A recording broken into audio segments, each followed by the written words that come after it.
রাত তখন গভীর। দিল্লির সাউথ ব্লকের করিডোরগুলোতে আলো জ্বলছে, রাষ্ট্রযন্ত্রের চাকা তখনও ঘুরছে। কিন্তু সেই ঘূর্ণনের মাঝেও যেন অস্বস্তির এক চাপার শব্দ শোনা যাচ্ছে। কারণ গত কয়েক দশক ধরে যে রাজনৈতিক সমীকরণের উপর দাঁড়িয়ে ভারতীয় রাজনীতি পরিচালিত হয়েছে, সেই সমীকরণে প্রথমবারের মতো বড় ধরনের ফাটল দেখা যাচ্ছে। প্রশ্ন হচ্ছে, বাংলাদেশে যে তরুণ প্রজন্ম রাজপথে নেমে প্রতিষ্ঠিত রাজনৈতিক কাঠামোকে চ্যালেঞ্জ করেছিল, সেই একই মানসিকতা কি এখন ভারতের ভেতরেও জন্ম নিচ্ছে? বঙ্গোপসাগরে যে ঢেউ উঠেছিল, সেটি কি এবার ভারত মহাসাগরের তীরেও পৌঁছে গেছে? গত ৭৫ বছর ধরে দক্ষিণ এশিয়ার রাজনীতি একটি পুরনো সূত্রে চলছে। মানুষকে বিভক্ত করো, ভয়ের রাজনীতি তৈরি করো, এক পক্ষকে আরেক পক্ষের বিরুদ্ধে দাঁড় করিয়ে রাখো, তারপর নিজে ক্ষমতায় টিকে থাকো। ব্রিটিশরা চলে গেছে, কিন্তু ডিভাইড অ্যান্ড রুলের সেই রাজনৈতিক দর্শন উপমহাদেশের ক্ষমতার করিডোরগুলোতে আজও বেঁচে আছে। ভারতে কখনো ধর্ম, পাকিস্তানে কখনো নিরাপত্তা, বাংলাদেশে কখনো দলীয় বিভাজন। প্রত্যেক রাষ্ট্রেই কোনো না কোনোভাবে সাধারণ মানুষের আবেগকে রাজনৈতিক অস্ত্র হিসেবে ব্যবহার করা হয়েছে। কিন্তু সমস্যা শুরু হয়েছে নতুন প্রজন্মকে নিয়ে। কারণ জেনজি সেই প্রজন্ম নয় যারা শুধু টেলিভিশনের খবর দেখে মতামত তৈরি করে। তারা একই সঙ্গে দিল্লি, ঢাকা, লাহোর, কাঠমান্ডু এবং কলম্বোর খবর দেখে। তারা একই দিনে 5টি দেশের মানুষের প্রতিক্রিয়া পড়তে পারে। তারা বুঝে গেছে সীমান্তের দুই পাশে বসে থাকা তরুণদের সমস্যাগুলো প্রায় একই। বেকারত্ব একই, দুর্নীতির অভিযোগ একই, ক্ষমতার কেন্দ্রীকরণ একই, আর রাজনৈতিক হতাশাও একই।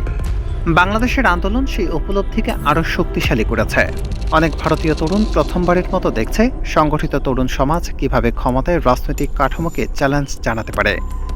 আর সেই কারণে ভারতের বিভিন্ন বিশ্ববিদ্যালয়, অনলাইন কমিউনিটি এবং বিকল্প রাজনৈতিক প্ল্যাটফর্মগুলোতে নতুন ধরনের আলোচনা শুরু হয়েছে।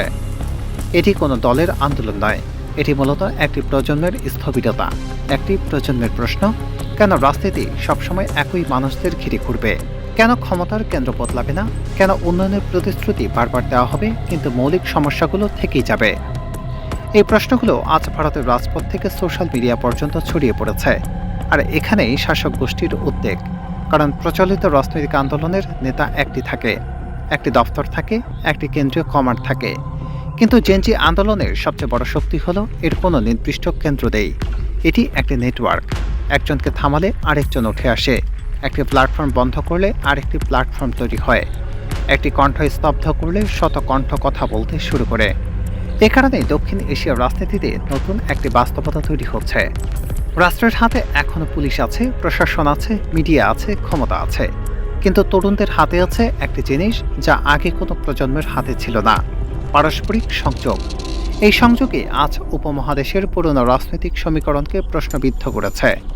বাংলাদেশের ঢেউ ভারত পর্যন্ত পৌঁছেছে কিনা তার চূড়ান্ত উত্তর হয়তো এখনো সময় দেয়নি। কিন্তু একটা বিষয় পরিষ্কার: ভারতের তরুণদের একটি অংশ আর আগের রাজনৈতিক ভাষায় কথা বলছে না।